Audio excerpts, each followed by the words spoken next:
So we come up ultimately with an interview with a uniformed officer. ওকে, আমরা আজকে সায়নের সাথে কথা বলবো। সায়ন নস্কর, যে একজন সেন্ট্রাল এক্সাইজ, কাস্টমস এবং সার্ভিস ট্যাক্স আগে ছিল, এটা সেন্ট্রাল এক্সাইজ হয়ে গেছে, and central excise customs and CGST এর ইন্সপেক্টর। এসএসসি সিজিএলই পরীক্ষা পাস করে ও চাকরি করছে। তো আমরা ওর কাছ থেকে শুনে নেব এসএসসি সিজিএলই সম্বন্ধে দু চারটে কথা, প্রস্তুতির কথা, তার বাইরে ওর জীবনের সংঘর্ষের কথা। প্রত্যেকটা প্রস্তুতির পেছনেই একটা খুব বড় ধরনের সংঘর্ষ থাকে, জীবন যুদ্ধের কথা, এবং জব কেমন করছে, কেমন লাগে একটা বিইং ইউনিফর্মড অফিসার, ও কেমনভাবে নিজেকে রিলেট করে, কেমনভাবে নিজেকে বাকিদের সাথে ডিস্টিংগুইশ করতে পারে বা ডিফারেন্সিয়েট করতে পারে। ছোটো ছোটো অনেক জিনিস জানবার আছে, এবং সবচেয়ে বড় যে জিনিসটা জানবার আমার বা জানাবার তোমাদের জন্য, সেটা হচ্ছে যে বাঙালি ছেলেমেয়েদের জন্য কোথায় অল ইন্ডিয়া লেভেলের এক্সামগুলো রয়েছে বা কোথায় অল ইন্ডিয়া লেভেলের চাকরিগুলো রয়েছে, বা কেমনভাবে আমরা সর্বভারতীয় পরীক্ষা দিয়ে সর্বভারতীয় মানের, সর্বভারতীয় স্তরের সারা দেশে ছড়িয়ে পড়তে পারি খুব ভালো প্রেস্টিজিয়াস জবগুলোর মাধ্যমে, সেগুলো সম্বন্ধে আজকে আমরা শুনবো। ওকে, সো আমি প্রথমেই, সায়ন, তোমার বাড়ি কোথায়, তুমি কবে কোন ইয়ারে সিজিএলই দিয়েছো, এবং বাড়িতে কে কে আছে, সেগুলো সম্বন্ধে যদি আমাদেরকে শোনাও।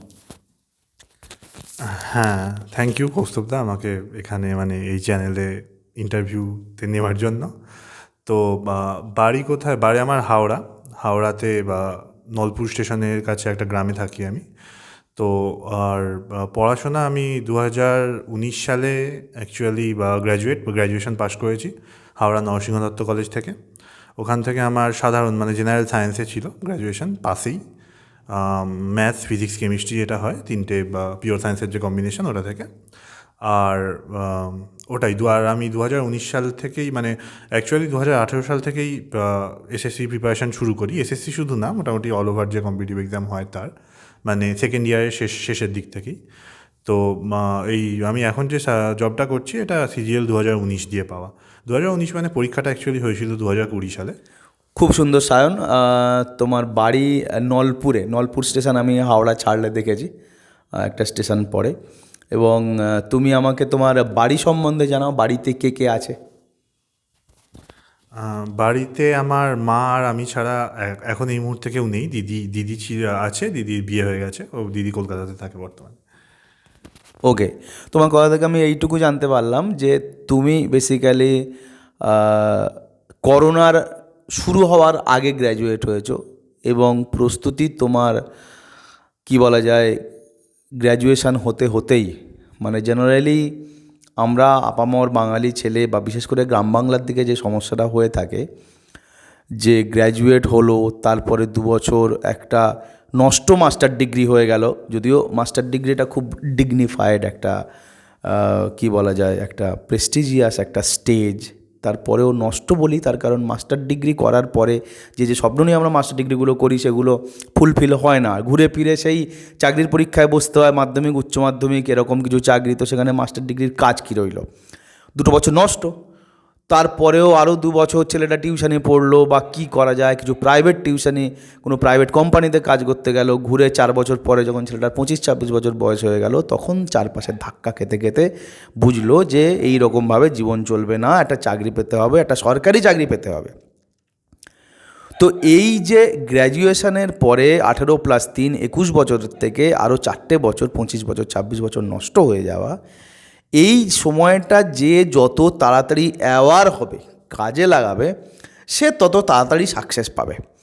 তো তুমি আমাকে বলো যে তুমি তো বললে তোমার গ্রামে বাড়ি, তুমি গ্রামে বাড়িতে থাকা অবস্থাতেও বা খুব যে কলকাতার প্রমিনেন্ট কলেজ তুমি স্টুডেন্ট ছিলে তেমন না, তোমার ওখানকারই কলেজের স্টুডেন্ট ছিলে। যদিও প্রতিটা কলেজেরই পড়াশুনোর মান ভালো, সমস্ত কলেজকেই উপযুক্ত সম্মান দিয়ে বলছি যে তুমি কিভাবে খবর পেলে যে এই পরীক্ষাটা হয়, বা এই পরীক্ষা সম্বন্ধে জানলে কিভাবে?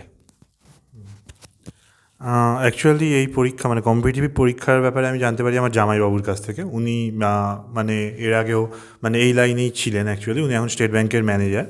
তো উনি বেশ কিছু কম্পিটিটিভ এক্সাম ক্র্যাকও করেছেন ওনার সময়।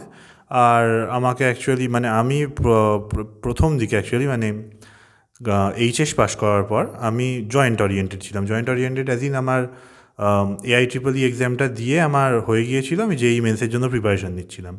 নিতে নিতে এবার আমার জেই মেন্সের যে পরীক্ষার ডেট, আর আমার প্রথমে মানে ফার্স্ট ইয়ারে ম্যাথসে অনার্স ছিল কলেজে।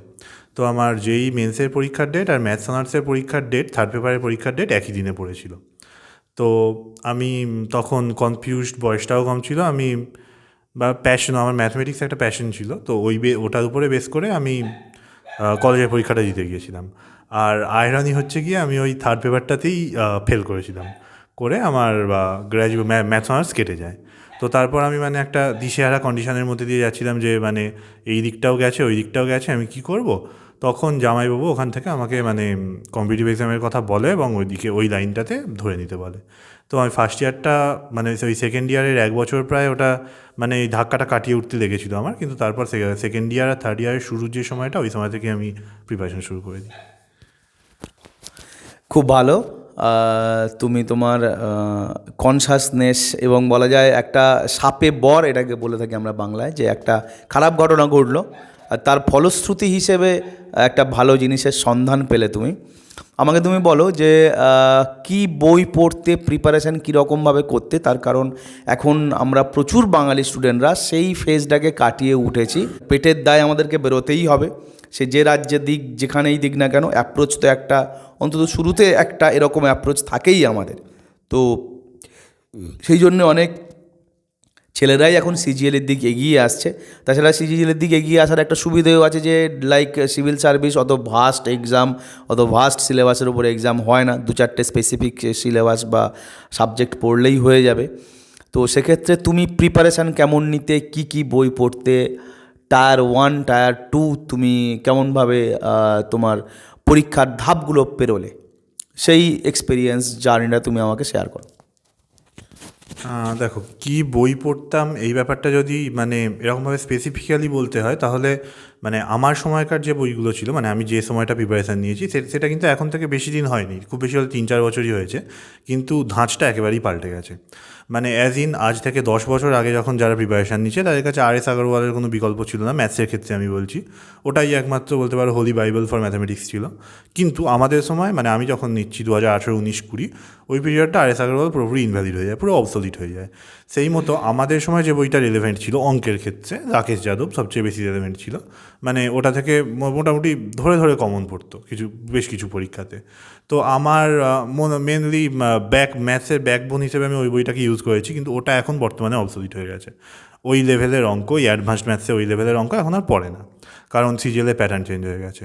তো ওটাই বলবো যে বইগুলো এখন যেটা চলছে, এখন পিনাকল ম্যাথামেটিক্সের থেকে প্র্যাকটিস করার জন্য ওটা, বা গগন প্রতাপের যে বইটা বেরিয়েছে সেটা, এরকম কিছু কিছু বই আছে, এগুলো আপডেটেড। দেখো, তুমি যেটা বললে সেটা হচ্ছে যে এই যে 5 বছর আগে একরকম ছিল, তার 5 বছর আগে একরকম ছিল। যে কোনো ভালো পরীক্ষা, ভালো মানের পরীক্ষা বা ভালো চাকরি দেবে এরকম পরীক্ষায় তার প্যাটার্ন নদীর বাঁকের মতন চেঞ্জ করতে থাকে। না হলে একই রকম হলে, রিপিটেটিভ হলে সেটার ট্রেন্ড ধরা পড়ে যায়, সেখানে কম্পিটিশানটা ভালোভাবে করা যায় না। তো এটা সিজিএলির, তুমি এখন বলছো কেন, প্রতি 5 বছর অন্তর অন্তরই প্যাটার্ন চেঞ্জ হয়েছে। একটা সময় আমরা শুরুর দিকে যখন সিজিএলি দিতাম পুরোটাই লেখা পরীক্ষা হতো, 75 নম্বরের এসেছিল, 55 নম্বরের প্রেসি হতো। তো এটা সবসময় চেঞ্জ হতে থাকে, এটা নতুন কথা নয় এবং এটা সব পরীক্ষার জন্যই সত্যি। তুমি ইংরেজি কীভাবে প্রিপারেশান নিতে, অঙ্কের কথাটা তুমি আমাকে বললে, ইংরেজির প্রিপারেশান কেমনভাবে নিতে? ইংরেজির প্রিপারেশান আমি যেরকমভাবে নিতাম, বা মানে আমার কাছে যারা জিজ্ঞাসা করে আমি তাদের যেরকমভাবে বলি, ওটা একটু আনকনভিনিয়েন্ট মেথডে। কেননা ইংরাজি হচ্ছে, দেখো আমি যেভাবে ট্রিট করি সেটা হচ্ছে বাই দ্য বুক একেবারেই না। কেননা ওটা প্রথমেই তোমাকে এই কথাটা ভাবতে হবে যে ইংরেজিটা একটা ল্যাঙ্গুয়েজ, এটা কোনো সাবজেক্ট না, কোনো স্টাডি সাবজেক্ট না। তো তুমি একটা কমন এক্সাম্পল, যে আমি ধরো তোমাকে বললাম যে আমি এখানে খাবারটা থাকবো, আমি এখানে খাবারটা থাকবো, এটা একটা সেন্টেন্স হলো, বাংলা সেন্টেন্স। তো তুমি তোমার মাথাতে ফার্স্ট কোন জিনিসটা স্ট্রাইক করবে, যে থাকবোটাতে মানে ক্রিয়াতে ভুল আছে সেন্টেন্সটাতে, সেই জন্য থাকবোটা ভুল হবে, নাকি তুমি সেন্টেন্সটা পড়েই বলে দেবে যে থাকবোটাতেই ভুল আছে? তুমি সেকেন্ডটাই হবে, যেহেতু তুমি বাংলাটাকে ছোটোবেলা থেকে ল্যাঙ্গুয়েজ হিসেবে ট্রিট করে এসেছো, নট অ্যাজ এ সাবজেক্ট। ব্যাকরণের মধ্যে না ঢুকে তুমি দেখেই সেন্টেন্সটাকে বলে দিতে পারছো যে এটা বা এখানটাতেই ভুল আছে। তো ওই জিনিসটা ডেভেলপ করাটাই মানে ওই ইংরাজিতে ওই জিনিসটা নিয়ে আসাটাই হচ্ছে আসল ব্যাপার। সেটা কীভাবে আনা হবে? রিডিং স্কিল থেকে আর রাইটিং স্কিল থেকে। এই দুটো জিনিসের কোনো বিকল্প নেই। ইংরাজিতে আমি মনে হয় গ্রামার, এসপি বক্সি বা ওই সব prince to Paramount etcetera, Nitu Singh etcetera etcetera আমি কিছুই ফলো করতাম না। একটা বই ফলো করতাম, ওটা হচ্ছে black book of English vocabulary. ওটা কারণ হচ্ছে এসএসসি ট্রেন্ড হচ্ছে সেটা চিরকাল আগে থেকেও এখন পর্যন্ত, যে কোনো ভোকাবুলারি মানে ভোকাবুলারির যে কোশ্চেনগুলো আসে ওগুলো 60% প্রিভিয়াস ইয়ার্স থেকে কমন আসে, বাকি 40% নতুন আসে। তো ওই বইটা ফলো করতেই হতো। কিন্তু বাকি যেসব জিনিসগুলো ওগুলোর ক্ষেত্রে শুধু রিডিং আর রাইটিং, এটার কোনো বিকল্প নেই। আমিও ঠিক এই কথাটাই আমার স্টুডেন্টদের বলে থাকি যে ইংরাজিটাকে তোমরা একটা ভাষা হিসেবে দেখো, সাবজেক্ট নয়। এবং তার জন্য আমি এর আগে একটা WBCS-এর ক্ষেত্রে 25-25 প্রিলিমিনারিতে কী করে পাওয়া যায় একটা ক্লাস করেছিলাম। সেখানেও ওইটাই বলতাম যে ইংরেজিটা চোখে লাগবে। হ্যাঁ, যেমন বাংলা তুমি যে উদাহরণটা দিলে যে বাংলা চোখে লাগে, তেমনি ইংরেজিটাও পড়লে চোখে লাগবে। এবং তার জন্যে পেপার পড়তে হবে, তার জন্যে গল্পের বই পড়তে হবে, তার জন্যে ইংরাজি সাবটাইটেলওয়ালা মুভি দেখতে হবে। ইংরাজির জন্য আলাদা করে ইংরাজি কোনো একটা নোট বই বা ইংরেজি কোনো একটা এসে টপিক ওরকম পড়বার নয়। ইংরাজি চলতে চলতে ফিরতে ফিরতে শিখতে হবে। তো তুমি ঠিক সেটাই করেছো। আনকনভেনশনাল মেথড এটা একেবারেই না। This is the proper way to learn English and two cope up with the subject in exam. তো এটা আমি তোমাদের যারা এই ভিডিওটা দেখছো প্রত্যেকটা স্টুডেন্টদেরকেই বলবো, be it WBCS or CGLE, ইংরেজির প্রিপারেশনের ক্ষেত্রে কিন্তু ওই রকম ধরা বাঁধা বা ছক বাঁধা গতি হবে না। তোমাকে একটা সবসময় কি বলা যায়, একটা ভার্সাটাইল অ্যাপ্রোচ তোমাকে ফলো করতে হবে, ঠিক আছে? তার মধ্যে প্রথম যেটা থাকবে সেটা হচ্ছে যে পেপার পড়া বা খবর শোনা, কানে লাগবে, চোখে ঠেকবে, এরকম কিছু একটা তোমার অভ্যাস তৈরি হবে যে যখনই কিছু একটা আনকমন, একটা ভুল তুমি দেখছো, তুমি আন্দাজ করতে পারছো, সেন্স করতে পারছো যে এইটার এই জায়গাটা ভুল রয়েছে, রাইট? এটাই একটা প্রপার অ্যাপ্রোচ। এবং সেটা করে যে সাকসেসফুলি করতে পেরেছে সেই পরীক্ষায় পাস করেছে। তো তুমি মেন্স সেই সময় তোমাদের সময় হতো বোধহয়, এখন হয়তো মেন্স হয় না, বাট এর কোনো মানে নেই যে 2 বছর পরে মেন্স চালু হবে না, ঠিক আছে?